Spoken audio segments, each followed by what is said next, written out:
This podcast is supported by listeners like you. We're grateful for your tax-deductible donation at newthoughtphilly.org or the link in the episode description.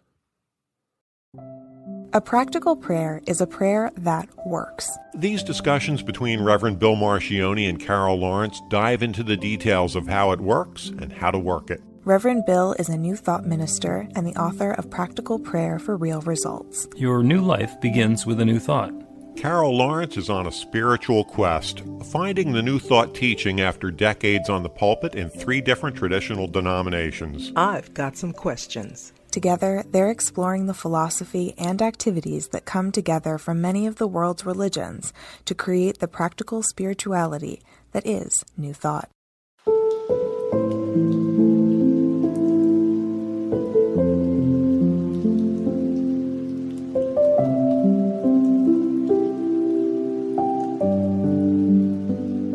Welcome to the Practical Prayer Podcast. I'm Carol Lawrence, here with Reverend Dr. Bill Marcioni. And today... You want to talk about ego. Yeah, I do.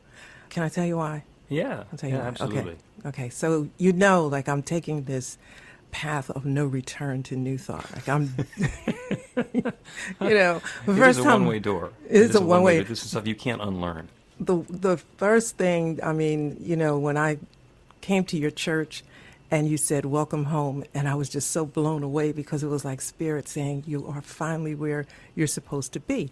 But the transition, and there is a transition, it's not always that easy, but I'm determined to do it. Even when I don't agree with something, I just say yes and then figure it out and go with you until I learn it. So I think that's the only way to make a transition. So here, this ego thing, this is one of those things. I know what I think about it, and I've heard you speak about it, and I don't disagree, but I want to get your thoughts a little better. Okay, so I can match them with mine. Okay, and the second thing I'm going to do is I'm going to ask you to tell me what you think, how you define, explain, and understand ego. And I will first make the pithy comment that if you have a whole group of people who are completely unattached to their ego selves, you'd never be able to take attendance. You stand at the front of the room, you say, Carol Lawrence, and you say, I don't have to be Carol Lawrence. I have no attachment to answering that. And by identifying, yes, that's me, you can raise your hand, and the meeting gets to continue along. So ego definitely serves an important purpose. But to continue, what is ego to you? I think of ego as an energy or an influence. And it can be such a terrible little rascal that leads you to make choices based on the wrong comparisons in terms of competition and making you think that you are something that you're not, or that you can do things you can't do. It just seems to always drive one in the wrong direction or in the direction that's not profitable and best for us. So I see it like that. I see it as something that is out of control most of the time. But I also think that it's useful if you learn how to get it under control and keep it under control. I don't think you can get rid of it. I really don't. I think it's there, and you need to... I had this dog once, and it was the dog from hell, if it was ever... if it was ever a dog. Movie. Oh, God, it was the worst. I have written so many... That dog has given me so many sermons, it's crazy. But it was like he was out of control because I didn't know how to deal with the dog. And I look at the ego the same way. If you can get it under control and use it to your best advantage, that's good. Now, it's not that easy, but that's what I think. And I probably think more, but I want to hear what you have to say. Okay. I will first observe that you explained that in a completely understandable Carol Lawrence framework. And the reason that I could tell that is because your notion of working with your ego is about control. And historically, control is a big thing for you. So ego is one of those things that does challenge us. it doesn't necessarily challenge us. We just find that there are a lot of challenges that come from being in our egoic mental self. It's not necessarily a problem. And as you've observed, when it's in balance, when things are working properly, then our ego is absolutely able to serve us. So now I'll give you my spin on it. And I'm taking it back to the beginning. There is one infinite creative power that creates everything, that has created each of us. And I am more aware of the me that's inside of my skin, that's inside of my awareness, that's inside of my sliver of consciousness, than I am other things. And that's where my ego self lives, my understanding of me in relation to the rest of the universe. Now, philosophically, I understand that we're all one, we're all connected. It's an arbitrary boundary between the edge of my body and the beginning of everything else, the portion of the timeline that includes my life. That's arbitrary. It's all part of the one. My ego is helping me maneuver through this human experience that I'm having as an expression of the divine. And I'm really good at figuring stuff out, of seeing how the pieces are fitting together and saying, oh, well, if we maneuver this and put that over there, then this is going to work that way. And that's the way science works. That's the way technology works. That's the way politics works. That's the way medicine works. That's the way all sorts of things work. That's just as a society. When we understand how the things are going to fit together, we know if I say this in this group, then something really unpleasant is going to happen. And if I say that to this person, then it's going to be flattering and it's going to be well accepted, and that's going to grease the skids for whatever it is that's coming next. And that's all really very valuable as we're interacting and relating to each other. The problem with our ego is when it thinks that it is the final arbiter, that it's in charge and it knows what's going on. And when my small self thinks that I am going to be driving the bus, and we can do it, and it works for a while. It works right up until it stops working. And it's equally possible for us to turn to spirit, to open ourselves up to different possibilities, and allow ourselves to be informed in ways that we don't necessarily understand the how of. That's what intuition is to me. Intuition is knowing something without knowing why you know it. Our ego is knowing stuff and knowing why I know it. Because I figured it out, because I learned it in school, because somebody taught it to me, because that's the way that's the way the world works. And our ability to let go of what we have known historically and open up to something new gets our small self ego out of the way so that we can be informed by that infinite intelligence, and then something new gets added. Okay. So, and yes, the ego gets a bad rap. Yeah, it gets a bad rap, but, it deserves it, I think, at times. I mean, when the ego is in control and telling you that it knows everything and you got to do it my way, and it's screaming and kicking and insisting and really unhappy when it's not getting its way, yeah, that's when our ego can be troublesome for us. When it tells us, even though what I want to do is going to hurt other people, we need to do it my way. It's like, that's just bad. That's just not going to be helpful. Well, you see a lot of that. That's, to me, that I use the term ego out of control. I made this meter. In a book I wrote, I made a meter called the ego meter, and it's goes from no control, in control, to out of control. And I'll give you an example. I think this is an example. Okay. It's kind of embarrassing to the call, so to speak, but the ego goes maniac everywhere, like egomania is everywhere, but in the pulpit, among pulpiteers, not all, but there is some ego activity there sometimes. And a lot of times people would exclude me from things, assuming that I was wanting what they had, that competitive kind of space. And nobody ever really asks anybody what they really want. It's just like the assumption that you want my kingdom or you want my space. And I would be excluded, and I felt a little bad about being excluded, but I would also chuckle thinking, I don't want what you got there anyway. You have no idea what I really want. And I would smile because I would think, and you don't want what I want. So my ego never got energy from that kind of competitive space because it wasn't what I wanted. On the other hand, I was introduced to my ego. Listen at me confessing, right? I was introduced to my ego when I found out that there was, maybe a small group of people that did want the kind of thing that I wanted. And that was new to me. I'm like, whoa, wait a minute. But I thought, what made you do that? What made you recoil? It's like it's room for everybody. Mm-hmm. But the space I want is so open. I'm not used to seeing too many people over there. And when I see something, I'm like, whoa.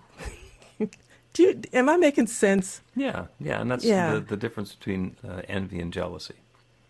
I don't know which was. I hope it wasn't jealous. Like I don't think I was jealous. I hope not. Maybe. Envy is where you see somebody else who has something and you want some of it, and jealousy is where you want them to not have it so you can take theirs. I didn't want to take anybody's. I just, I want all the sushi, right? I love sushi. I want all the sushi. So if they bring a tray, that's my tray. Even though it's for the table, that's mine. Now you order the extras that you want, that you really like, but this one here is mine. So, right? So to me, that's the ego, right? That's my ego saying, wait a minute, I want this sushi. Now, I don't mind if you get what you want, but not off of this tray. You can have the same thing, but not off of this tray. So when I saw that in the mirror, but it wasn't the mirror, it was like just a feeling that rushed through me. I thought, whoa, like your ego is way out of control. Like you didn't even know that little rascal had energy over here. Mm. And so I got on it right away because I didn't like that. I still love the sushi, but you got to share the tray. Well, yeah. And it's possible to get a big enough tray that you can't finish it. Yeah, well, you can't convince me of that, but, you have what they call a healthy ego. Okay. That sounds nice. I keep thinking, I'm keeping this little sucker under control because I don't ever want to feel that again. Mm-hmm. And as you go through relinquishing leading with your Control Freak card, as your official card-carrying member of the Control Freak Society, as you stop leading with that, what you'll find is that instead of being in a control battle with your ego, you'll get into more of a space of harmony with your ego, to understand what's yours and what's not yours, and then have that be a partnership with spirit and let your ego be a part of the partnership rather than say, I got to keep my foot on your throat because otherwise you're going to jump up and take everything. Yeah.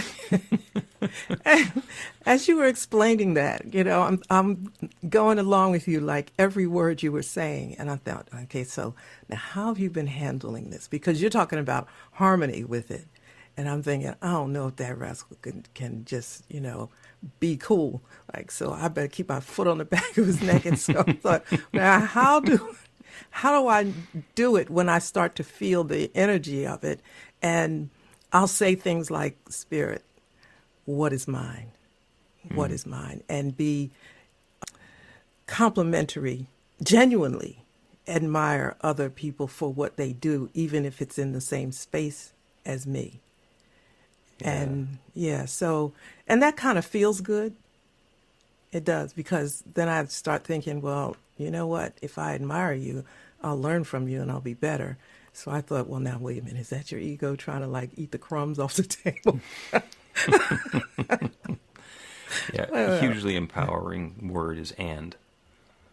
That person can be tremendously successful and effective and wonderful and well-spoken, and so can I. Mm-hmm. And use them as a model and as a template and as a mentor, and instead of as a competitor. Let's take a break, and when we come back, we'll talk about how the ego fits into practical prayer. That will be interesting. You can put practical prayer to work in your life, and Reverend Bill Marcioni can help. He is offering an online class that teaches you to create your own practical prayer in 5 weekly 1-hour sessions.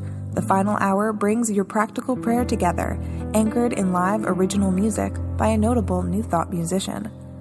Practical prayer is based on the most effective prayers found in religions and spiritual practices all over the world. Use it to deepen ever more fully into the truth of your spiritual nature. It's the core of a transformational spiritual practice that's simple, even if it's not always easy. Reverend Bill is also available for private spiritual counseling prayer sessions.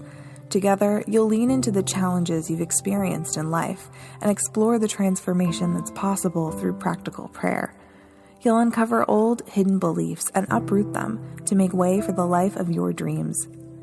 Everything you need to know is on the website at b-v-light.com. That's b-v-light.com.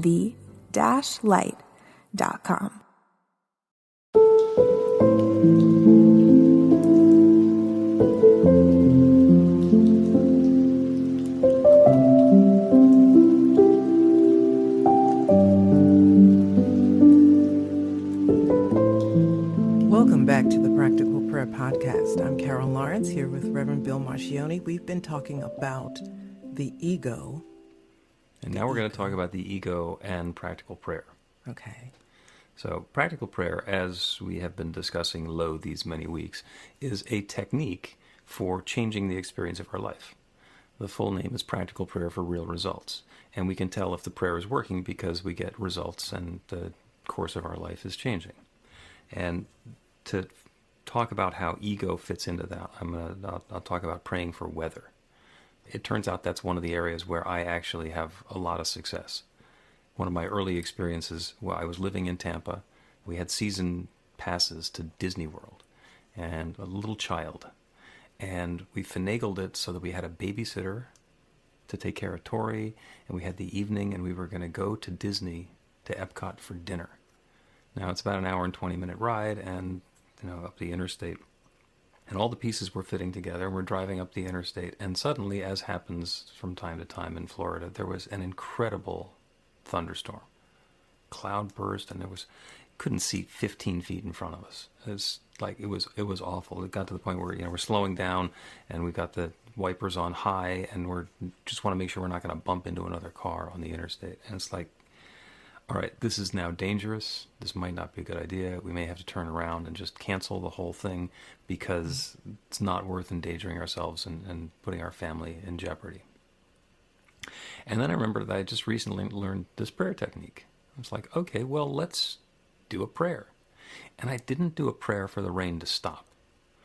The prayer that I did was for the rain to be in its perfect place and me to be in my perfect place and everybody to have their perfect experience. And as soon as I got to the end of the prayer, as soon as I got to "so it is," the rain stopped. Now, it didn't stop. It just stopped raining on me. But it cleared immediately, as it does in Florida. That's not an uncommon experience. So the rain stopped, and that was really cool. And we continued driving, and of course we're driving east, and the storm was going east, so it got ahead of us.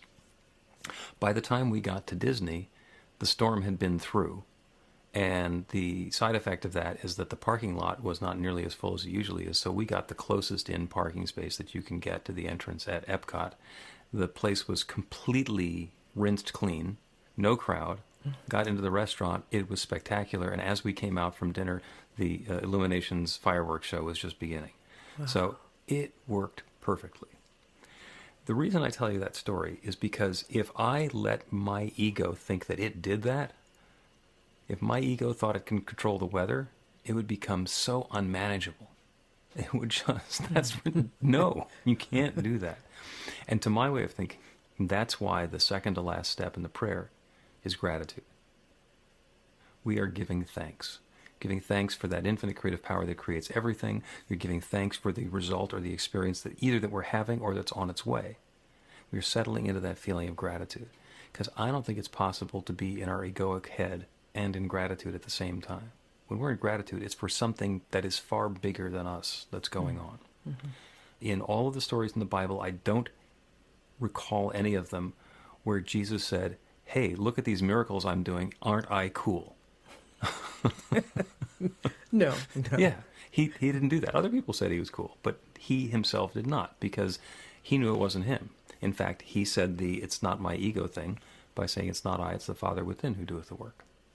Yeah, I see that.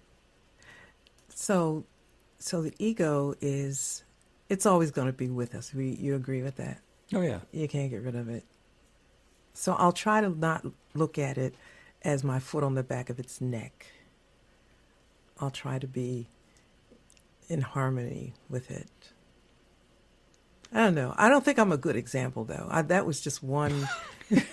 I'm not a good example. I'm Up definitely. until Well, I don't know. I'm not a good example, because if you say there's a way to be in harmony, I'm going to be seeking that. I'm going to try to figure that out rather than to continue to come from the perspective of controlling it.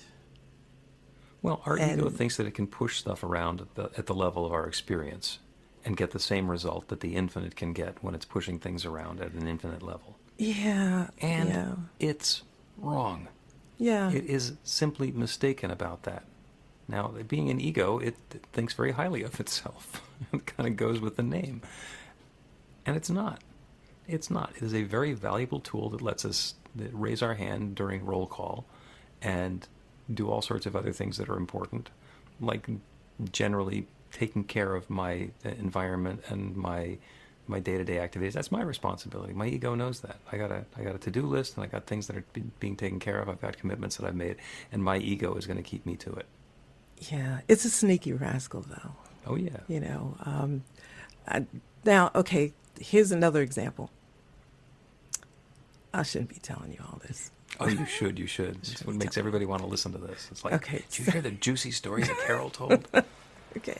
So somebody that was I was subordinate to was really nasty to me, like really put their foot on the back of my neck all the time. And I used to just look at them. I didn't get angry. I never got angry. I would just shake my head and say, it's like a megalomaniac, just an egomaniac, right? So a few years passed, and Spirit elevated me in some ways, to a rather visible place. And we were in this huge conference, and I saw the person. And I thought about all the stuff that they had done, and it was a lot. I promise you, it was a lot. Mm-hmm. Flashed back. But I was still never angry. I just walked over, and this was nothing but ego. I knew when I was doing it. I was walking over because my picture was really big in this place. And it was a lot of stuff, and I said, yeah. And they didn't know that was going to be there. And I just walked over and I, let them know how glad I was to see them. And, I kind of rubbed it in. Thank you for coming to my event. It's great to have you to be one of the little people here supporting me. Yeah, and do you remember how you mooned me several times publicly? That's the equivalent of what it was. Publicly, do you remember that? But I was thinking that, and I think like that was ego, I think. Mm-hmm. And so as we were standing there and I was feeling very vindicated, I thought, you need to be glad about where you have been about this situation, minus this person. Do you know what I mean? Oh, yeah. Just even in the middle of the gloating, which was internally, I'm putting it right out there, right? Because they moan me so bad. And I thought, in the midst of that, and I'm looking at their face. And it was just all over their face, like they didn't know what to say. There was an apology trying to come out, but their ego was saying, I'm not and I was just having a good time. And then I cut it off and said, you know what? If it were not for Spirit and this creating this situation, you wouldn't have this moment to gloat about. Mm-hmm. So think about that. Yeah. And I did this. I just came down just like this. and I didn't feel apologetic to the person. Now I'm going to tell you that, but I felt ashamed of myself for gloating in that moment. And guess what? I'm going to make it even worse. Since I already put it out there, I knew the person was going to be there. I knew it. And my little stuff was front, center, big, and could not miss it. And I said, now, step on me now. Well, one of the sayings we have is that what goes around comes around. And if we're trying to force something to happen when our ego is working at that level of, I want to get into that conference so I can be in that place so that I can show him, that's a way high level. When you notice that the pieces that you have been working on are all going to come together in that confluence, and your ego says, this will be fun, then that's it coming around. And even the way that you're describing it, the balance point that you had of, on the one hand, gloating and having a good time with the gloating, and on the other hand, feeling the ashamed that you were looking forward to this and that you were so much in control of the situation, that's an interesting balance point. We're going to take a break, and when we come back, we're going to do a prayer about our ego. You need to pray for me, right? Well, you'll be included. Okay. Learn to put practical prayer to work in your life. The steps are simple to learn and let you begin to get real results to create the life of your dreams immediately. Reverend Bill Marcione's widely acclaimed book, Practical Prayer for Real Results, gives you a clear summary of the New Thought principles behind practical prayer and the series of easy-to-understand steps found in the most effective prayers from religions and spiritual practices all over the world and throughout history. Practical prayer is not a replacement for your religion or practice. It's a technique to make the work you do in consciousness even more effective. The book includes 40 prayers on various topics that you can adapt as needed and use as your own. Practical Prayer for Real Results is available in paperback, Kindle, and audiobook on Amazon or at b-the-light.com. That's b-the-light.com.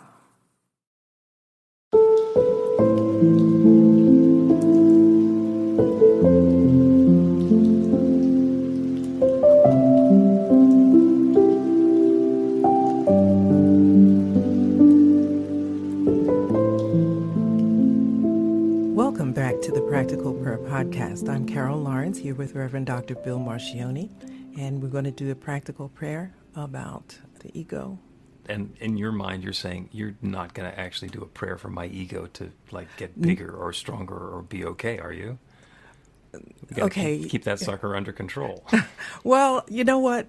During the break, I was just thinking how terribly ashamed I felt about that. Like I kind of went back to that moment that I talked about, that I felt ashamed, and I just shook my head. I said, that was really bad. And I know that I won't get there again because it really hurt a lot for me to feel that way. I think more of myself than that. So there's my ego, right? No, that's not your ego. That's consciousness speaking. That's your truth. Thank you. I really think more highly of myself than to know that I behave that way. So I know that's not going to happen again because it's just, and that was that was years ago, by the way, and I can still feel it. Yeah. Well, I had a career on the radio doing zany morning shows, and I was a professional smartass, and my job was making fun of people, trying to deflate them, and I got to the point where I can't do it. I couldn't do it. That wasn't me anymore. I couldn't be funny at somebody else's expense. And it was terrifying because it's like, maybe I'm not going to be funny anymore. And I've worked out a way to be funny without doing that and to be very entertaining. And it's not confrontational. And it's not slash and burn. And it's not make somebody else less than so that I can make the joke or myself be greater than. And the whole thing is a learning process. You went through that whole process where you were being dominated by this person. And then you used whatever the resources were to build yourself up to the point where you could smack them down. And it turns out that when you can do that, you didn't want to. You got to go through the process where you could, and then say, oh, that's not me. I'm going to do something different. Yeah. And that's perfect. So the prayer about our ego is not for our ego to be huge and our ego to know everything and for our ego to be able to control all the circumstances. And the prayer is also not for our ego to go away. The ego serves a very important purpose of informing us as to who we are and what it is that's ours to do next. And that's at a very local, immediate level in our lives here in the world. And we are also children of the infinite. We are divine and perfect expressions of the one. So the prayer is for the ego and the infinite that are connecting together through and as us to be in harmony. So let us go and turn our attention to that infinite creative power and presence. Turn away from all the stuff in the world around us, everything that our ego has controlled up until now, all of the things that we have our fingers on the button of. Turn away from that so we can open ourselves to that infinite creative power that creates everything. The one that has been since the beginning of time, the one that was before the beginning of time. Before the Big Bang, there was only whatever it is that's that impossibly dense combination of matter, energy, substance, intelligence, love, creativity. That one. The same one that's described in Genesis as in the beginning there was darkness and void and God. It is that infinite power and presence that began sharing itself and began unfolding and revealing and expressing itself through and as all of its creation. Everything in this manifest universe is that one taking its own particular form. It doesn't matter which story we go to. It's all the same. We are all that one power taking our own particular form, expressed in our own specific and unique way. And our ego is the awareness that we have of our individuality. It is the way that that divine power and presence of the infinite is manifesting as me, as each one who is listening to me now. So it's not spiritual or egoic. It is not divine or mundane. It's a combination. It is a partnership. It is the opportunity for each of us to open ourselves to that divine possibility that's at hand at every moment, to let go of our ego attachment to whatever has been, recognize that we are expressions of that infinite creative power, that that divine mind is the mind with which we think, that that infinite love is the love with which we live, that our ego is that divine mind expressed in individual form. And it's just like breathing in and allowing the infinite to fill us up with something brand new, to allow that inspiration to happen, to allow that intuitive hit that tells us something that we don't know why we know. And on the exhale, to let go of our attachment to how things ought to be, to the way things have been in the past, to thinking that we're in control. And we can do that in every breath. To let go of our attachment, to open up to something new. And then what happens is we are guided. That infinite creative power that creates everything informs us about new possibilities that are available to each of us, individually, to all of us together. And we are able in our own selves to understand the guidance, to know which steps are ours to take next. And then, in partnership with our ego, we take them. And we take them with great effect because we understand how to take that new insight, that new wisdom, that new guidance, and bring it to life in our world, in our activities, in our relationships, in our bodies, in our affairs. And that good continues to unfold for each of us, for all of us. That partnership between the infinite that dwells within and our unique individualization. That's the truth of who we are, our individual self. That partnership continues to unfold in ways that bring more good, more joy, more love, more harmony, more health, more vitality, more prosperity, more sweetness, more richness, more creativity, more love into our lives and into the world around us. Good and more good is at hand, and I'm so, so grateful for it. I'm grateful for this awareness. I'm grateful for this possibility. I'm grateful for these new inspirations, and I'm grateful to know that to the greatest extent possible, and even more, everyone who is within the sound of my voice is opening up to those new possibilities, letting go of what's no longer serving, and inviting in what is the divine. And with gratitude for this good, I speak this word of intention. I release it into that creative law that has always said yes. And I now know without any question whatsoever that it once again is saying yes. And so I let it be. And so it is. So it is.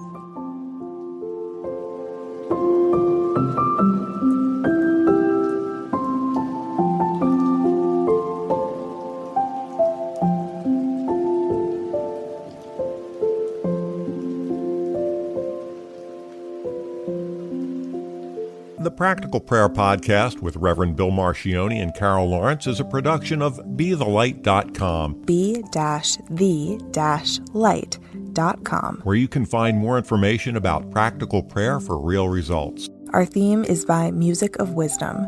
You can learn about the spiritual community of New Thought Philadelphia with daily guided meditations, Weekly celebrations of spirit, and Reverend Bill's classes in practical spirituality at newthoughtphilly.org.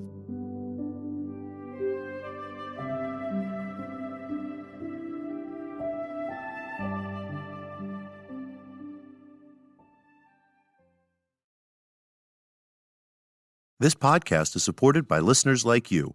We're grateful for your tax-deductible donation at newthoughtphilly.org or the link in the episode description.